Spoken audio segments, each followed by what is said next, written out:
Early 2020 will go down in history as one of the most grim times in recent past. People all across the world were stuck at home, some without a job, and for students, no school. However, something came out of that era that had changed the way that we see one of the most now openly popular genres of TV, anime. While modern anime had been around for over 60 years, the popularity of the genre didn't take off until the 80s when shows like Gundam and Dragon Ball first released, creating a snowball effect that started in Japan and led to the United States and the rest of the world. Shortly after, TV stations started picking up on shows to put on at later hours, introducing us to the art styles and stories from our friends in the Pacific. Most of us remember one of our first animes being possibly Dragon Ball or Cowboy Bebop, since they came on Adult Swim or Toonami when our parents were still asleep. Leading into the early 2000s, anime was still a niche market to create content for in North America. However, that did not stop the ball, only slowed it. As time went on, anime remained in the shadows for most as the unwanted stepchild. When the decade ended, anime held that view of being the weird cartoons that only weebs watched. In school, people who ran like Naruto were still considered strange, and if you wore an anime shirt, that was it for your social ranking. But something was changing. The studios in Japan had seen an untapped market, and in the meanwhile, Hollywood had been keeping anime out of the US as they were highly protective of their market share, not wanting to let foreign animation take over the domestic side. With that obstacle, Japanese studios started to push for other ways of consumption in this new digital age, using websites instead of DVD, and forgetting about mainstream American TV stations, going for lesser known ones like Cartoon Network. But why did anime take off so fast in 2020 in the US, and why now?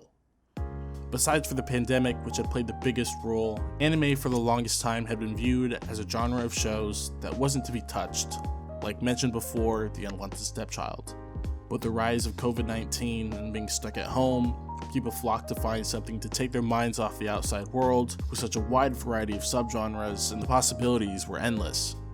Shows like My Hero Academia, Attack on Titan, Jujutsu Kaisen, Demon Slayer, and older shows like One Punch Man, Full Metal Alchemist, Death Note, and Akame ga Kill all helped create the situation we're in today.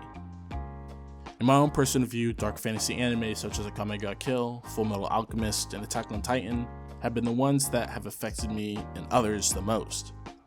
They introduced us to anime and showed us the possibilities it had, one of the biggest examples being Attack on Titan, a show about a teen who gets the power of becoming a titan and goes through the show trying to figure out how and why, revealing twisted plots and conspiracies along the way. Then there were other shows like Akame ga Kill, an older anime about a teen who wants to make life better for himself and his family, so he heads for the capital but runs into a group of assassins instead, starting his journey there. It was shows like these that took me away from the life I was living and put me into these different universes.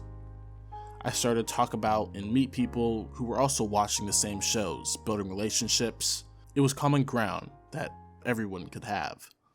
But I wasn't the only one.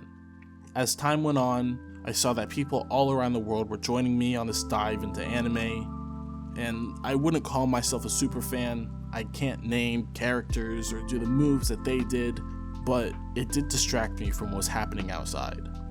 One show that really did the mark for me, and many others, was Full Metal Alchemist Brotherhood. I remember being out to sea, doing my job, getting ready for a break, opening my phone to Netflix and turning on an episode of Full Metal. The work I did was loud and required you to be in the moment at all times, so when breaks came and I just wanted to escape to somewhere else, Full Metal came in clutch. The way the universe was built, and the story being heartbreaking yet funny and action-packed, pulled me in for the hour I had to relax.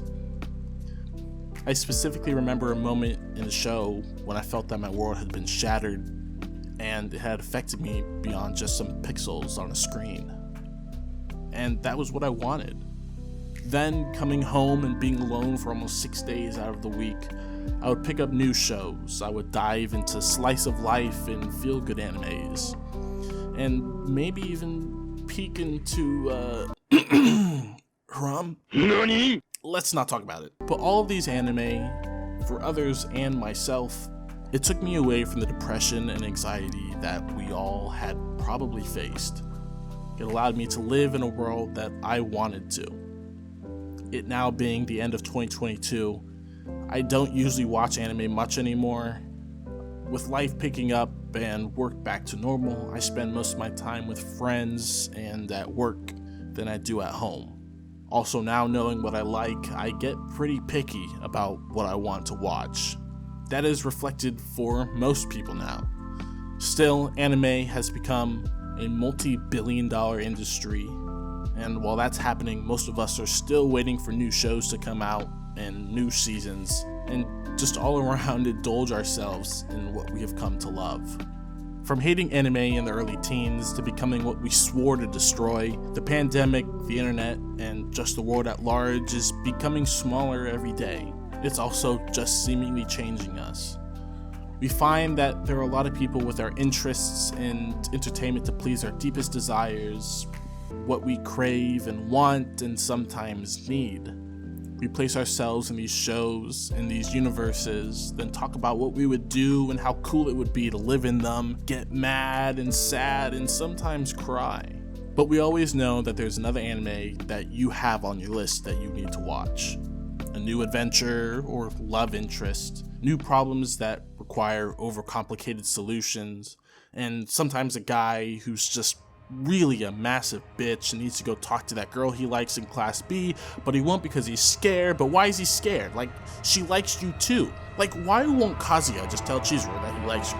Why does he have to be scared and keep messing stuff up? Just make your fucking mind up, you fuck. Anyways, in total, our view of anime has changed because we changed, and this world changed, and for it, we were introduced to a new way to escape and find new things to love. Thank you for watching. I hope you enjoyed the video. Please like and comment your favorite animes down below, because I'll probably end up checking them out because I need new stuff to watch. Thank you, and I hope you guys have a great rest of your day.